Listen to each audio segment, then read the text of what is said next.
अस्सलाम वालेकुम नाज़रीन, मैं हूं आसिफ कुरैशी। आप देख रहे हैं ASQ लाइव।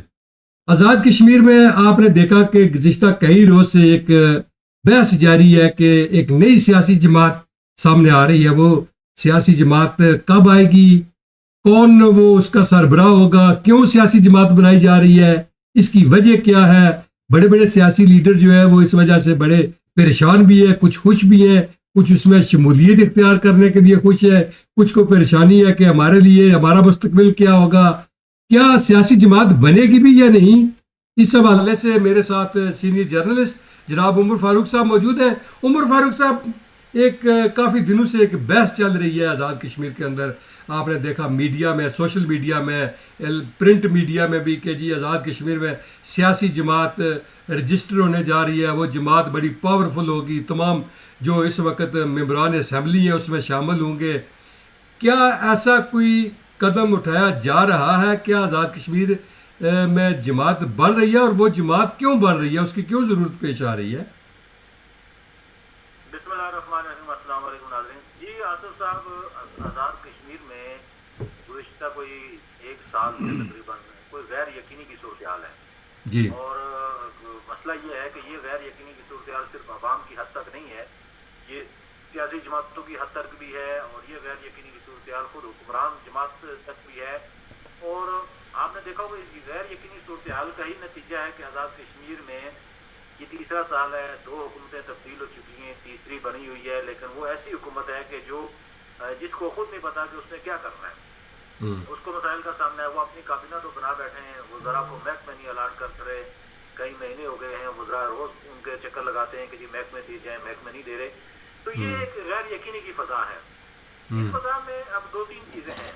एक तो मतलब देखेंगे निकलने के लिए, गैर यकीनी की फ़ज़ा से निकलने के लिए ये है क्यों। पहली बात तो ये कि पहले है क्यों, फिर मैं उससे बात करता हूँ कि निकलने के लिए क्या हो रहा है। एक तो इस वजह से है कि ये मलगूबा बन गया है नून लीग, PTI के वो बागी अरकान और पीपल्स पार्टी का और जमीयत उलमा इस्लाम का एक ग्रुप है, ये 4-5 जमातों का मिलकर एक मलगूबा हुकूमत का बन गया है, और अनवारुल हक साहब उनको संभाल नहीं पा रहे हैं क्योंकि हम आहंगी नहीं है, ज़हनी तौर पर यकजाती नहीं है, जिसकी वजह से कार्य हुकूमत चल नहीं रहा। और उसकी वजह आप समझ रहे होंगे क्योंकि वो एक जमात में लोग हैं नहीं, मुख्तलिफ जगहों से इकट्ठा किया हुआ है लोगों को, या तो फिर एडमिनिस्ट्रेटर मजबूत हो जो शहबाज शरीफ की तरह हो, या कोई ऐसा मजबूत एडमिनिस्ट्रेटर हो कि वो उनको सबको साथ लेके चले। लेकिन अनवर साहब चूँकि काफ़ी शरीफ आदमी लगते हैं, क्योंकि वो उनसे ये चीज़ें हो नहीं रही और वो सबको लेके तो चल रहे हैं, लेकिन सबको बगैर उहदों के लेके चल रहे हैं। और जब वो उहदे बांटेंगे तो फिर जाहिर सी बात है एक और झींगा मुश्ती शुरू हो जाएगी, ऊपर से नीचे तक वो मसाइल का सामना होगा। अब इस गैर यकीनी की सूरत और इस निकलने के लिए ये एक है ऑप्शन दिया जा रहा है मेरे ख्याल में मुख्तलिफ हलकों की तरफ से, और कोई एक नई जमात बनाई जाए। और ख़ास करके मैं इसमें आपको बताऊँ, खबर की बात यह है कि वो जो PTI है, जो PTI आज़ाद कश्मीर में चूँकि हुकूमत नहीं कर सकती, ये तो तय है ठीक। और PTI में इस वक्त 2-3 ग्रुप है आज़ाद कश्मीर में। एक वो ग्रुप है जो इस वक्त PTI के नाम से सियासत कर रहा है, जिसको कय्यूम नियाज़ी साहब जिसके सदर हैं, और यूनुस मीर साहब सेक्रेटरी जनरल है मेरे ख्याल में। तो वो जो PTI का वो रियल, मैं नहीं समझता कि रियल PTI है, वो भी एक आरजी PTI के ग्रुप है। वो अगर वो कोई ऐसा PTI का ग्रुप होता जो इमरान खान के साथ उसकी कमिटमेंट होती तो शायद उनमें से भी कोई एक आध बंदा जेल में होता, लेकिन ऐसा नहीं है, वो हालात के साथ चल रहे हैं। एक PTI का ग्रुप वो है जो अनवार के साथ आ गया है और हुकूमत में शामिल है, और उसके इमरान और वो बाकी लोग वो उसमें गुजरा भी हैं लेकिन बेमहकमा है। एक PTI का ग्रुप वो है जो बैरिस्टर सुल्तान के चौधरी के साथ है। वो देखते हैं कि बैरिस्टर सुल्तान ग्रुप किस तरह जाएगा तो हम भी उस तरह जाएंगे। तो ये 2-3 ग्रुप हैं, वो भी तकसीम है। अब उनके लिए शायद कोई, चूंकि इस वक्त पीपल्स पार्टी और नून लीग वहाँ की आज़ाद कश्मीर की जो सियासी जमातें थी, पाकिस्तान की जो शाखें थी, उनकी रजिस्ट्रेशन मनसूख हुई है। अगर कोई नई जमात बनती है, 2 राय हैं उसमें। एक तो ये है कि बैरिस्टर सुल्तान महमूद कोई पाकिस्तान तहरीक इंसाफ पार्लियामेंटेरियन आज़ाद कश्मीर के नाम से कोई जमात बना रहे हैं, जम्मू कश्मीर अवामी पार्टी के नाम से कोई जमात बना रहे हैं, वो सभी बना है। जहाँ तक बैरिस्टर सुल्तान चौधरी साहब का ताल्लुक है, तो वो मैं आपको सीधी बात बताऊँ कि उन्होंने मुस्तक़बिल की सियासत करनी है। इस वक्त उनके पास कोई पार्टी नहीं है, तो तो मुस्तकबिल वो किस पार्टी से सियासत करेंगे, नून से, किस पार्टी से, या कोई नई जमात से, तो वो हर 5 साल बाद एक नई जमात से जरूर सियासत कर रहे होते हैं। तो जाहिर सी बात है वो भी देख रहे हैं, हाथ को मार रहे हैं कि अगर कोई मेरा छक्का लग जाए, मैं पार्टी बना लूँ और उसमें लोग आ जाएं तो शायद मेरा ग्रुप मजबूत हो जाए। और एक वो है जो कहते हैं कि वो पीटीआई के वो लोग जो इस वक्त जीत के असम्बली में मौजूद हैं, चाहे वो अनवार ग्रुप में हैं, चाहे वो रफीक कयूम नियाजी साहब के ग्रुप में हैं या किसी और में हैं, वो सबको इकट्ठा करके दोबारा से एक हुकूमत बनाई जाए और ये जो नून लीग ऑफ पार्टी की जो सहारा था इसको खत्म किया जाए, इसको अपोजिशन करना। हाँ, इस पर ज्यादा काम हो रहा है, ये जो आपने बात की है, क्योंकि वो कहते हैं कि ब्लैकमेलिंग जो है इसको खत्म किया जाए। हाँ, इसको आज कोटली में इजलास भी हो रहा है मेरे ख्याल में, कयूम नियाजी साहब और रफीक नैयर वगैरह और बाकी लोगों को बुलाया गया है वहाँ कोई इजलास में, शायद कोई हवाले से शायद शाम तक या कल तक खबर आ जाएगी। तो ये भी एक राय है। अब उसमें अगर ये हो जाता है इत्तेफाक राय कि जो पीटीआई के लोग थे अगर वो नई किसी जमात में सारे के सारे आ जाते हैं तो मेरे ख्याल में हो सकता है फिर ये जो पीटीआई मुनकसिम है वो इकट्ठी होकर फिर हुकूमत बना ले अपनी इस नई जमात के नाम से, और उस नई जमात का फिर सरबराह कौन होगा, वज़ीर आज़म कौन होगा, फिर वो जाहिर सी बात है वो फैसला करेगी। वो अनवर हक साहब कोई कबूल करते हैं या किसी और बंदे को लाते हैं तो फिर ये उन्हीं पे मुनासिर होगा, क्योंकि उनके पास अक्सरियत है, 33-34 लोग हैं उनके पास, तो वो हक भी उनका बनेगा कि वो किसको लाते हैं और कैसे किसके जरिए से वो हुकूमत भी चलाते हैं और पार्टी भी चलाते हैं। उससे फिर ये होगा कि फिर पार्टी और नून लीग अपोजिशन में वापस चले जाएंगे और वो जो उनका हकीकी किरदार है वो होगा, और हो सकता है कि इस तरह की सियासत हमारी चल पड़े। ज़्यादा चांसेस यही नज़र आ रहे हैं। लेकिन बैरिस्टर सुल्तान महमूद तो इस वक्त सदर रियासत है, क्या एक सरकारी ओहदे पर फायज आदमी जो है वो सियासी जमात बना सकता है? सर ये बात बस क्या कहें इस पे, आपने देखा होगा कि वो यहाँ ये भी पाबंदी है कि कोई बंदा सरकारी मुलाजमत से रिटायर होने के 2 साल बाद सियासत नहीं कर सकता, लेकिन माजी में हमने देखा था कि सरदार अनवर खान साहब रिटायर हुए नहीं थे, पहले सदर बन गए थे, तो यहाँ अच्छा, वो ये हो सकता है। ठीक वो मतलब आगे मामला चलेंगे तो पता चलता है। अच्छा, कल हमारे एक बड़े अच्छे साथी दोस्त भी हैं, बड़े कर्नल मारूफ साहब ने कुछ मीडिया एडवाइज़र जो है वो कोऑर्डिनेटर वो बनाए हैं, बल्कि 10-12 लोग थे, और बड़ा जो है वो सोशल मीडिया पर शोर गुल हुआ कि जी देखो एक ही हल्के से और एक ही जो है आदमी ने जो है वो सारे लोगों को कोऑर्डिनेटर बनाया, और दूसरे दिन जो है वो उनका नोटिफिकेशन मनसूख हो गया। ये सारा क्या ड्रामा था, क्या हुआ है, क्यों ये कोऑर्डिनेटर को आपके पास से?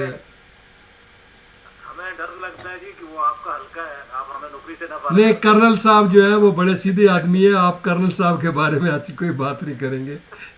हमारे बड़े अच्छे दोस्त हैं, पुराने सियासी वर्कर भी है और बड़े एक्टिव आदमी है, इसमें कोई शक नहीं है, दबंग भी है और माशाल्लाह काफी मुतारक भी रहते हैं। बिल्कुल। कोई समझ नहीं आई वैसे कि उन्होंने कोऑर्डिनेटर बनाए, लेकिन वो भी 1 दर्जन के करीब, इतने तो कोऑर्डिनेटर वो वज़ीर आज़म के नहीं है जितने उन्होंने बना लिए, तो उनको पता नहीं क्या ख्याल आया। मेरे ख्याल में मैं चूंकि उनसे कल रब्ता किया था, वो कह रहे थे कि मैं अभी इंटरव्यू नहीं दूंगा, कुछ दिनों के बाद आपसे बात करूंगा।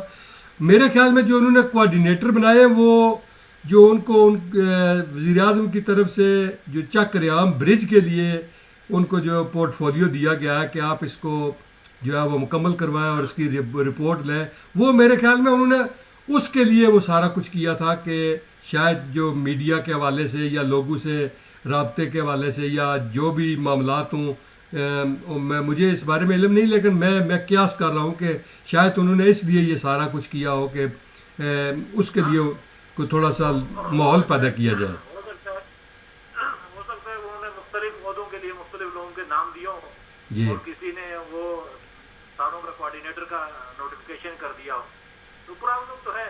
लेकिन ज़ाहिर बात है बड़ी हैरानकुन खबर थी कि एक ही हल्के से 12 कोऑर्डिनेटर, वो भी एक उसके लिए बड़ा अजीब सा लग रहा था, और वज़ीर आज़म के पास भी या सदर के पास भी इतने कोऑर्डिनेटर नहीं थे जितने उन्होंने मुकर्रर कर दिए थे। लेकिन देखिए गुंजाइश तो है 1-2 की जो वज़ीर आज़म ने मंजूरी दी थी, और वज़रा ने जो पीपल्स पार्टी के दौर में जब चौधरी मजीद साहब ने कोऑर्डिनेटर बनाए थे तो राजा फारूक हैदर साहब ने एक खिताब के दौरान कहा था कि इतने रक्शे नहीं है जितने कोऑर्डिनेटर है। जी, मीरपुर में इतने रखे नहीं। मीरपुर में इतने रक्शे नहीं है जितने कोऑर्डिनेटर है, ये तो है। बहरहाल वो मेरे ख्याल में किसी गलतफहमी की बुनियाद पे हुआ सारा मामला हल हो गया।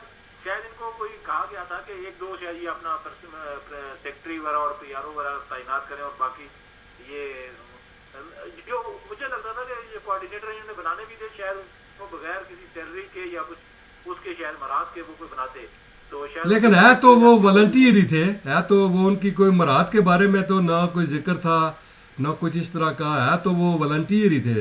लेकिन ज़ाहिर है एक हल्के के होने की वजह से थोड़ा सा शोर शराबा हुआ है कि जी एक हल्के से क्यों। हाँ, वो डिवीजन को दे देते तो शायद बच भी जाते, लेकिन बहरहाल वो अपने मेरे ख्याल में कोई उनके साथ हाथ हुआ मुझे लगता है, जो ज़ाहिर तौर पे क्योंकि वो जादीदा आदमी है, उनके साथ नहीं, कर्नल साहब बड़े जादीदा आदमी है और बड़े जो है वो सोच समझ कर बात करते हैं। पता नहीं ये क्या मामला क्या हुआ है, किसी दिन उनसे पूछूंगा तो फिर वो बताएंगे, किसी दिन उनसे पूछेंगे तो। अच्छा ये बताएं कि वो जो अभी जो आज़ाद कश्मीर में जो बिजली के बिल्लात हैं वो मामला तो अभी खटाई में पड़ा हुआ है। अभी फिर जो है मेरे ख्याल में अगले महीने को मीरपुर में एक बड़ा जो है वो बार की तरफ से मुजाहरे का ऐलान भी किया गया है। वो सारी सूरत हाल भी अभी कंट्रोल में नहीं हो रही, ना कोई बिल जमा करवा रहा है, तो अनवार अल हक हुकूमत को ये भी एक बड़ा दचका है। देखिए वो एक तो ये था ना, वो तहरीक के लोग जो रावलाकोट और बाग में थे मेरे ख्याल में उसमें ज़्यादातर रिहा कर दिए गए हैं। जी वो जो असीरान थे कुछ रह गए मेरे ख्याल में, जिन पे कोई दहशतगर्दी वगैरह के मुकदमात उन्होंने लगाए हैं या जिस तरह की चीज़ें लगाई हैं, बाकी ज़्यादातर वो रिहा हो गए हैं। लेकिन वो रिहा होने के बाद उस तरह एक्टिव नज़र नहीं आ रहे वो लोग। हाँ, सोशल मीडिया पे कुछ लोग ज़रूर वो चीज़ें चला आ रहे हैं कि ये बिल्लात हम नहीं देंगे, फलां नहीं करेंगे, लेकिन मेरे ख्याल में मामला यकसू हो गया है काफ़ी हद तक कि बिल्लात उस तरह से नहीं आ रहे। वैसे भी अब सर्दियाँ आ गई हैं और इनमें इस मौसम में तो इतना बिजली का वो होता भी नहीं है इस्तेमाल, ऑटोमेटिक बिल जो है ना वो नीचे आ जाते हैं। मसला तो वो सिर्फ एक जुलाई और अगस्त के बिलों का था और वो मामला में है यकसू हो गया था, वज़ीर-ए-आज़म ने नीचे कर दिया था, उसको जो इजाफा था वो वापस ले लिया था। अब मेरे ख्याल में अगर बिल आएंगे भी तो वो एक रूटीन के आएंगे, क्योंकि सर्दियों का इस्तेमाल बिजली का कम हो जाएगा, तो उस इशू को अब दोबारा उठाना मेरे ख्याल में उन तहरीक के लोगों के लिए बड़ा मुश्किल होगा। वो इशू अब काफ़ी हद तक डेड हो चुका है और जो लोग रिहा हुए हैं वो भी कोई आगे नहीं आ रहे, और जो एहतजाज था और वो रोज़ थी वो भी काफ़ी कम हो गया है। इक्का दुक्का कोई सोशल मीडिया पे जो नौजवान हैं जो करते रहते हैं ऐसी पोस्टें जिन्हें अंदाज़ा नहीं चीज़ों का, वो लगे हुए हैं, लेकिन मेरे ख्याल में मामला उस तरह से ये नहीं उठेगा। बहुत शुक्रिया उमर फारूक साहब। देखते हैं कि आने वाले दिनों में आज़ाद कश्मीर की क्या सूरत हाल सामने आती है। नादरीन, जो भी हमारे पास इतलात हुई, जो भी हमारे पास मालूमात हुई, हम आपसे शेयर करते रहेंगे।